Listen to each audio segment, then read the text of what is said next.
जय महाराष्ट्र मित्रांनो, राज्यात महानगरपालिका निवडणुकीचं वातावरण जोरदार तापलेलं असताना मुंबईत ठाकरे बंधूंची ऐतिहासिक सभा पार पडली। प्रथमच 20 वर्षानंतर राज ठाकरे आणि उद्धव ठाकरे यांचे कार्यकर्ते, शिवसैनिक, मनसैनिक आणि दोन्ही ठाकरे बंधूंना बघून मराठी माणसाच्या डोळ्यात आनंदाश्रू दिसले। नेमकी त्यांच्या सभेस किती गर्दी होती त्याचा व्हिडिओ आणि फोटो आपण या महत्त्वाच्या बातमीपत्रात बघणार आहोत। ही जी सभा आहे ती राज्याच्या, महाराष्ट्राच्या ज्या काही निवडणुकीत टर्निंग पॉईंट कशी ठरणार आहे ते सुद्धा बघणार आहोत। चॅनलवर जर तुम्ही नवीन असाल तर चॅनल सबस्क्राईब करून बेल आयकॉन प्रेस करा, म्हणजे रोज नवनवीन राजकीय तथा इतर घडामोडी तुम्हाला बघायला मिळतील। तर आपण सुरुवात करूया की नेमकं काय झालेलं आहे।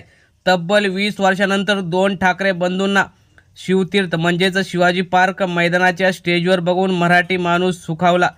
गेल्या अनेक वर्षापासून दोन्ही ठाकरे बंधूंमध्ये जी कटुता होती, प्रत्येक निवडणुकीमध्ये दोन्ही ठाकरे बंधू एकमेकांवरती टीका करत होते आणि त्याचाच फायदा बाहेरचे घेत होते। ते म्हणजे भाजप असेल किंवा शिंदे असतील किंवा इतर जे पक्ष आहेत त्यांना आनंद होत होता। मात्र महाराष्ट्राच्या मराठी माणसापेक्षा आपला वाद हा खूप छोटा आहे असं म्हणत जेव्हा दोन ठाकरे बंधू एकत्र आले आणि त्यांच्या सभा सुरुवात झाली आणि मुंबईतली ही सर्वात महत्त्वाची आणि मुंबईच्या राजकारणात बदल घडवणारी आणि मराठी माणसासाठी अतिशय महत्त्वाची असलेली सभा, नेमकी त्याची गर्दी किती आहे ते आपण बघणार आहोत।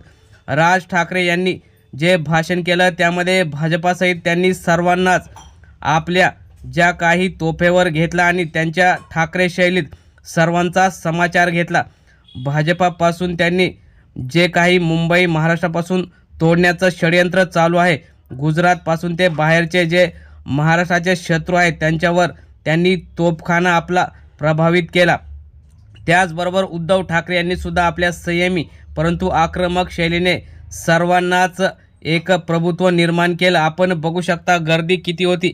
दिव्यांग मराठी बांधव असतील, शिवसैनिक असतील, मनसैनिक असतील, हे दुपारपासूनच शिवतीर्थावरील त्या मैदानात जात होते। स्वखर्चाने ग्रामीण भागातून, ठाणे जिल्ह्यातून असेल किंवा मराठवाडा, विदर्भातून ठाकरे बंधूंना ऐकण्यासाठी जात होता।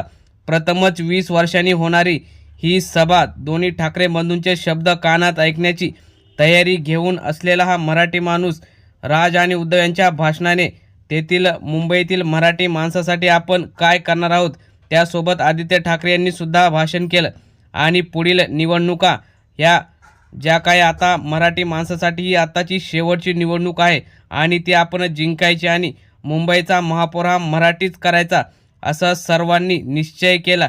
यावेळी शिंदेंवर तसेच भाजपावर सुद्धा ठाकरे बंधूंनी टीका केली। त्यामुळे आता ह्या सभेची आपण गर्दी बघू शकता, अगदी मैदान खचाखच भरलं होतं। 5 लाखांपेक्षा जास्त असलेली गर्दी, ही मुंबईतील सर्वात जास्त जनसंख्या असलेली ही गर्दी असलेली सभा ठरू शकते। त्यामुळे आता येणाऱ्या काळात ठाकरे बंधूंची ताकद ही मतदानाच्या रूपात 15 तारखेला व 16 तारखेला निकाल येईल, त्यामध्ये ठाकरेंचाच झेंडा मुंबईवर फडकेल यात काही शंका नाही। मित्रांनो, तुम्हाला काय वाटतं, मुंबईवर कोणाचा झेंडा फडकेल? तुम्ही सुद्धा तुमच्या प्रतिक्रिया कमेंट बॉक्समध्ये जरूर कळवा। धन्यवाद।